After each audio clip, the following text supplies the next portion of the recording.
tak apa. Benda boleh dibetulkan, tak ada masalah. Okey, kita start Kita teruskan dengan latihan. Okey. Ni. Ini contoh-contoh soalan lah. Contoh-contoh soalan. Number 1. Okay. Diagram shows an instrument which is used to measure atmospheric pressure. Ni kita cerita tadi ni. Lukisan pun sama sebab saya lukis kan. Lukisan sama lah. Name the instrument which is used to measure the atmospheric pressure. Atmospheric pressure, nama barang tu adalah barometer. So dalam kes ni barometer apa namanya ni? Namanya adalah mercury barometer. Mercury barometer. Dalam SPM, tulisan tak cantik tak apa, yang penting boleh baca lah. Macam ni kan contohnya, tak ada cantik tapi boleh baca. Tak payahlah nak buat tulisan sambung-sambung tu kan. Sambung batu kecil apa semua. Tak boleh baca pun risau awak, tak boleh nak pergi Makkah. Sian awak. State one reason why mercury is used in this experiment. Ni dia. Kenapa kita pakai mercury ni? Kenapa kita pakai mercury? Tak pakai air je. Mercury ni yang pertama dah lah dia carcinogenic. Dia kalau awak termakan tu memang insyaAllah akan mengakibatkan kanser. Yang kedua dia adalah heavy metal. Yang ketiga dia adalah sangat-sangat toksik. Yang keempat dia tu sangat-sangat mahal lah compared to air. Yang kelima susah nak cari kan. Air tu awak buka pipe keluar air. Tapi mercury ni buka pipe tak keluar mercury. Pergi kedai runcit tak boleh jumpa mercury. Tapi kenapa kita pakai mercury? Sebabnya one of the reasons kenapa kita tak pakai air lah contohnya.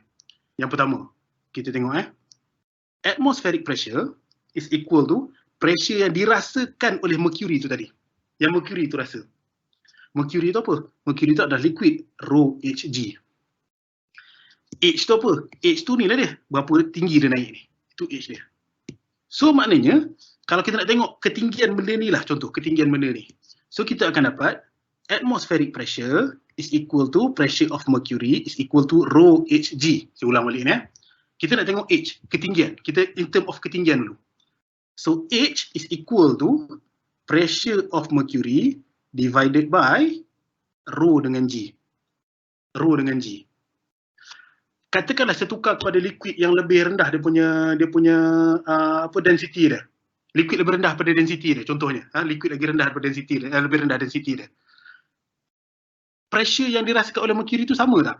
Sama je. Sebab apa? Sebab mercury tu dia measure atmospheric pressure. Kalau atmospheric pressure tak berubah, pressure yang mercury tu rasa pun tak berubah juga. Okay, fine. Tak berubah. Yang kedua, kalau dua-dua tu masih buat di bumi, G pun tak berubah juga. Jadinya, H bergantung kepada density. So, bila H bergantung kepada density, ceritanya adalah kalau kita guna density yang rendah, apa jadi dengan H? H tu akan naik dengan lebih tinggi, dengan sangat-sangat tinggi. Dengan sangat-sangat tinggi.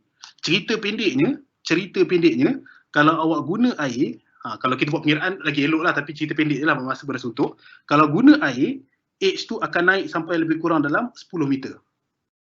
Kalau guna mercury, H tu akan naik lebih kurang dalam 76 cm ataupun 0.76 meter. 76 cm. Kan? Awak tak rasa macam 10 meter je pun. 10 meter tu tinggi mana? Awak ni katakanlah tinggi awak adalah 1.5 meter. 1.5 meter kalau kita pakai kalkulator. Kena keluarkan kalkulator sekejap. 10 divided by 1.5. 10 divided by 1.5 awak akan dapat 6.67. Maksudnya mercury tu ataupun air tu awak perlukan ketinggian air tu 6.67 daripada tinggi awak. Kena readykan ketinggian benda tu adalah 6.67 tinggi dia. 1, 2, 3, 4, 5, 6. Tu. Maknanya kalau kita pakailah water tu dia punya density rendah, senang nak cari, murah dan sebagainya. Tapi kalau pakai water, apa keburukan dia? Keburukan dia untuk measure atmospheric pressure, awak perlukan ketinggian lebih kurang 3 tingkat bangunan. Tapi kalau pakai mercury, sebab density dia tinggi, kalau density tinggi, kenaikan dia rendah, so dia hanya perlukan kenaikan sampai 76 cm sahaja. Itu cerita dia. Kenapa kita guna mercury? Sebab mercury has high density. High density. So that height increase is small. Contoh lebih kurang. Nah, dalam exam kalau dia kata minta give one reason, awak bagi dua lah katakan, belagaan bagi dua. Kata bagi satu reason tapi awak bagi dua. Kat situ akan jadi satu benda yang risiko lah. Kenapa risiko? Kalau awak nak bagi dua, kena pastikan dua-dua betul. Kalau satu betul, satu salah, dua-dua tu salah. Bila kata one, kena bagi one sahaja. Nak bagi dua, kena consider dua-dua tu betul. Tapi kalau dah consider dua-dua betul, macam tak ada faedah juga kan. So, baik bagi satu. Next, state the atmospheric pressure in the unit of centimeter of mercury. Now, dalam exam SPM, kalau soalan tu, awak kena tengok juga dengan markah dia. Kalau ada satu markah, maknanya awak tahulah dia punya jalan kerja tak panjang lah tu. Maknanya kalau satu markah, maksudnya apa? Maksudnya ambil jawapan kat sini lah. So, berapa dia punya pressure dia? Dalam unit centimeter mercury, 76 cm. 76 centimeter of mercury. Maksudnya, atmospheric pressure sama tekanan dia macam kalau awak letak satu objek yang kedalaman dia 76 cm dalam mercury. Itu cerita pendek ya. Okay. Number 2. Calculate the atmospheric pressure in the unit of Pascal. Ni kita nak cerita dalam Pascal tadi ni. So, atmospheric pressure is equal to pressure of mercury is equal to 76 cm of mercury. Pressure mercury itu liquid. So, kita akan dapat rho Hg. Rho siapa? Rho of mercury. Depth siapa? Depth of mercury dengan G. Seberapa density of mercury? 13,600 kg per meter cube. 1.36 kali 10 kuasa 4 kg per meter cube. Saya tulis unit daripada awal tu. Berapa H dia? Kenapa antara faedah saya tulis unit daripada awal? Sebab saya tahu kalau kat sini meter, takkanlah H saya nak pakai sentimeter. Tak boleh nak cancel. So dekat situ kita kena cancelkan dia. So kita akan dapat, kena SI unitkan dia. Dapat 0.76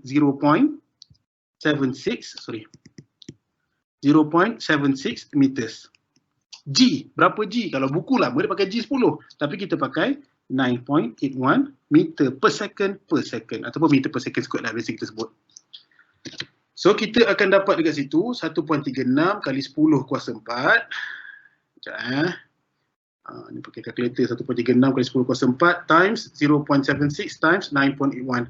So awak akan dapat 1.013 ataupun 1396 times 10 to the power of 5.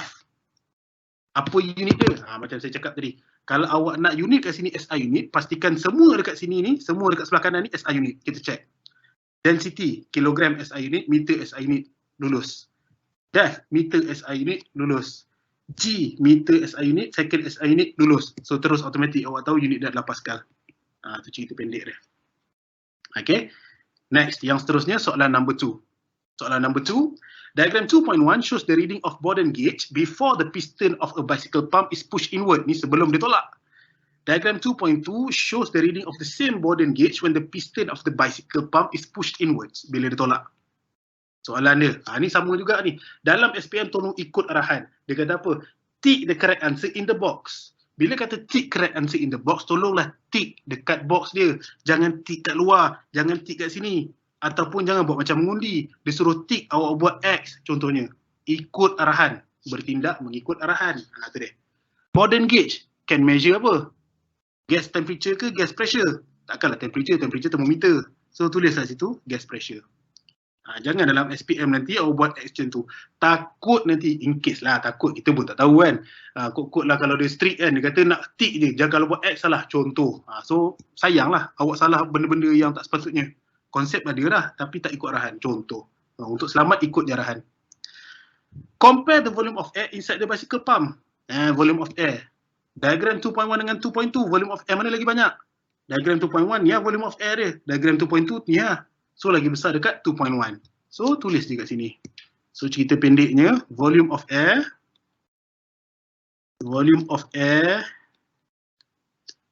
in diagram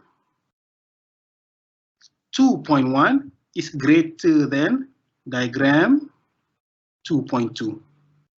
Compare the pressure produced inside the bicycle pump. Pressure nak tengok mana? Tengoklah ni Bourdon gauge ni. Pressure mana lagi besar? Pressure 2.2 lagi kecil dari pressure 2.1 lagi kecil daripada 2.2. So kita akan cakap pressure in diagram 2.2 ataupun 2.1 kita konsisten is smaller than diagram 2.2.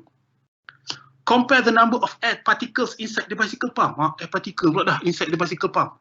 Dalam bicycle pump ni air particle macam mana? Lagi besar ke, lagi kecil ke, sama aja. So kita check balik. Air particle tu awak ada tak tambah mana-mana air particle kat dalam ni? Tengok ni. Ni dalam ni ada air particle. Ada tak mana-mana ruang yang kita tambah air particle? Tak ada. So bila tak ada, air particle dia adalah sama. Air particles in diagram 2.1 is the same as diagram 2.2. Kalau saya laju sikit, saya minta maaf Based on the answer in 2B, state the relationship between the volume of air inside the bicycle pump with the pressure produced. Kaitannya antara volume dengan pressure. So kita tengok. Kalau volume dekat dalam bicycle pump tu besar, pressure kecil. Volume kecil, pressure besar. So, tulis ayat macam ayat hipotesis. The larger the volume, the bigger ataupun the larger the volume, the greater the volume lah kita kata. The greater the volume of air inside the bicycle pump, the lower the pressure produced.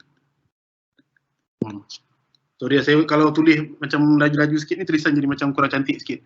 Tulisan dah memang kurang cantik dah. Tulis laju lagi kurang cantik State the physics law involved. Ni dah masuk chapter heat sikit pasal. Nama law dia adalah Boyle's law.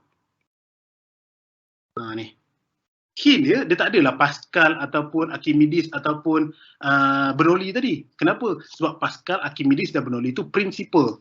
Dia tanya berkaitan dengan law. Yang D. Based on answer in 2C, what happens to the kinetic energy of the air particles when air is compressed?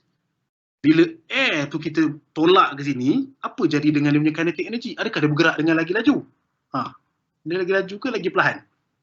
So jawapannya adalah, ingat balik saya cerita tadi, kinetic energy, principle of conservation of energy. Energy nak tambah kinetic energy mesti ada energy yang bagi dia, yang kita bagi kat dia. So mana datang energy untuk increase kinetic energy of air molecules tadi tu? Daripada heat. Kita bagi tak heat? Tak ada heat, tak ada external heat. So kalau tak ada external heat, kinetic energy is constant ataupun sama. Kinetic energy is the same. Kenapa kinetic energy is the same? Nampak 1 tu, dia bolkan 1 tu. Bila bolkan 1 mana kena 1 je lah. Kenapa kinetic energy is the same? Sebab temperature is constant. Temperature is constant. Temperature. Ya? Absolute temperature. Absolute temperature, thank you Kak Wan. Absolute temperature is constant. Sebab bila when we talk about heat, bila kita main dengan law heat apa semua tu, Boyle-Charles pressure law tu, kita main dengan absolute temperature. Absolutely. Absolute temperature. Absolute temperature tu apa? Absolute temperature cerita pendeknya temperature dalam unit Kelvin lah. Itu dalam chapter heat dulu. Temperature in Kelvin. Bila kita main dengan gas law, temperature wajib ni cerita pasal Kelvin. Itu cerita pendeknya lah. Okay. So, saya ingat nak masuk bahagian yang 10 markah ni. Sempat kita try lah. Hafiz, discuss ni lah Hafiz. Discuss Archimedes. Archimedes banyak soalan ni duk tanya. Archimedes Archimedes. Okay. Jawab je Archimedes tu. Ni ada penyeraan ni. Okay. Archimedes. Ni cerita dia. Diagram 3 shows a log floats at the surface of the water river. Water river lah. Name one force that is acting on the log. Okay, so sekarang yang pertama, log kalau buat kat bumi wajib ada daya yang tolak ke bawah, gravity tarik. Namanya apa? Namanya adalah weight. Dan juga kalau tak ada benda tolak dekat atas, log tu akan terus jatuh ke bawah. So mesti ada benda yang balancekan dia balik. Apa nama force tu? Kita panggil sebagai buoyant force. Buoyant force. Ejaan buoyant force kena betul. Ramai yang eja buoyant force B-O-U-Y-A-N-T. Salah. Dia B-U-O. So name one force acting on the log. Kita boleh tulis buoyant force. Tak ada masalah. Buoyant force. Buoyant force. Give one reason why the log floats. Ingat balik cerita pasal 3 kes tadi tu. Kenapa dia boleh terapung macam tu? Boleh terapung kalau daya ke bawah sama dengan daya ke atas. So dalam kes ni kita akan tulis kenapa terapung? Sebab weight is equal to buoyant force. Satu markah so tak payah buat essay lah, satu markah The mass of the log is 1,200 kg. Density of river water 1,000 kg per meter cube. Calculate the volume of water displaced by the log. Ni. Mass dia bagi 1,200 kg. Density of water 1,000. 1000 kilogram per meter cube. Nak cari volume of liquid displaced. Volume of liquid displaced ni kalau kita ingat tadi, cerita pasal terapung-rapung, cerita pasal Archimedes. Archimedes ada 3 equation. Equation berkaitan dengan volume of liquid displaced ni berkaitan dengan buoyant force. Cerita pendeknya. Buoyant force is equal to rho Vg. Ni tolong tengok elok. Rho tu siapa? Rho of liquid. Liquid displaced. Liquid lah. Ataupun fluid dalam kes ni liquid lah. V tu siapa? V tu volume of liquid displaced. G tu G kat bumi tu lah. Biasa tak buat pun GL tu, tapi for the sake of nak consistency kita buat lah, tak ada masalah pun. Nak suruh cari apa? Nak cari volume of liquid displaced, water displaced. Kalau saya nasihatkan awak keluarkan dulu benda awak nak cari. Sebelum masukkan nombor, keluarkan dulu benda nak cari. Sebab biasanya kesilapan student bila dah masuk nombor, nak alih-alih tu jadi masalah tu. So kita akan dapat buoyant force divided by density of liquid displaced, G. So buoyant force berapa? Dalam kes ni kita terapung. Bila terapung, kita dah belajar dah tadi. Kalau terapung, buoyant force. Kalau terapung, kalau benda tu float, buoyant force, daya ke bawah, kena sama dengan daya ke atas. Weight of object. So buoyant force, dia tak bagi. Tapi kita tahu buoyant force sama dengan weight of object. Divided by rho density of object dengan G. Weight of object dia bagi tak? Ramai akan tulis 1200 ni. 1200 tu bukan weight, itu adalah mass. Weight of object is equal to mg divided by rho of liquid dengan g. M of object, berapa mass of object? 1200 kg. G, ni masalah dia, sekarang ni kita pakai 9.81. So 9.81 meter per second. Okay, mana datang G bawah ni? Betul lah. Tak pun tak payah pakai, tak apa, kenapa tak payah pakai? G dengan G ni boleh cancel lah, saya pun tak perasan lah. Boleh cancel, tak ada masalah. So kita akan dapat apa? Kita akan dapat 1200 kilogram divided by 1000 kilogram per meter cube. Kilogram boleh potong, so dapat 12, 1.2, dapat 1.2. Meter cube ni cerita pendeknya boleh bawa ni atas, bila dah jadi macam tu dapatlah meter cube, 1.2 meter cube. Next, what happens to the volume of water displaced when the log floats in the sea water? Dalam sea water pula dah. Dia kata float. Bila kata float, keadaan masih tak berubah. Float tu maksudnya buoyant force sama dengan weight of object. Sama juga untuk sea of water. Dalam case sea of water, weight of object is equal to buoyant force. Sebab dia terapung. Daya ke bawah sama dengan daya ke atas. Buoyant force apa? Ada buoyant force sama dengan rho Vg. Ni kita dah buat dah tadi. Rho Vg. Rho tu apa? Rho of liquid displaced. Volume of liquid displaced dengan G. Dia nak cari apa? Volume of water displaced. Macam kita cakap tadi, kita keluarkan. Volume of liquid displaced is equal to buoyant force divided by rho of liquid displaced times G. Bila kata terapung, kalau nak terapung, buoyant force sama dengan weight of object. Kalau weight of object tak berubah, buoyant force pun tak berubah juga. Walaupun duduk kat laut ke, duduk dekat sungai ke, kalau dia terapung, buoyant force sama dengan weight of object. Weight of object tak berubah, buoyant force pun tak berubah jugalah. Okay. Masih buat kat bumi lah, kita assume masih buat kat bumi. Dia tak cakap pergi bulan ke mana ke, G tak berubah. Tinggal dua tu je. So in sea water, ini benda pengetahuan am je lah. Density of sea water is larger than density of river water. Density of river water tu air tawar lah. Air laut tu air laut, air tawar tu air saja. Dalam air laut ada air dan garam. So density dia lagi besar. Maknanya kalau density dia besar, kalau dia punya relationship inversely proportional, volume dia akan berkurang. So tulis kat situ, decreases. Itu sahaja. Saya rasa dah pukul 10 dah ni kan. So itu sahaja untuk hari ni. Semoga apa yang saya kongsikan hari ni bermanfaat lah. So saya minta maaf kalau ada apa-apa kekurangan. Dan saya nak minta je sebaik tadilah, kalau boleh tolong isikan borang feedback form tu. Sebabnya bila kita mengajar tak ada feedback daripada pelajar, tak nampak muka pelajar ni, kadang-kadang kita shock, rasa macam best lah mengajar, padahal takut laju sangat ke apa ke. So awak sebagai pelajar tu boleh tolong bagi tahu lah kat dalam tu, kalau boleh diimprovekan apa-apa untuk masa depan lah. Dan juga terima kasih banyak-banyak kepada pasukan moderator yang banyak membantu malam ni lah, menjawab soalan-soalan ni. Saya memang tak tengok dah sebab saya fokus untuk mengajar atas skrin ni. So rasa itu je kot, saya pulangkan kembali kepada MC lah, Cikgu Isnaini. Alright, thank you Hafiz. Thank you juga pada semua students. So jangan lupa minggu depan kita ada lagi webinar.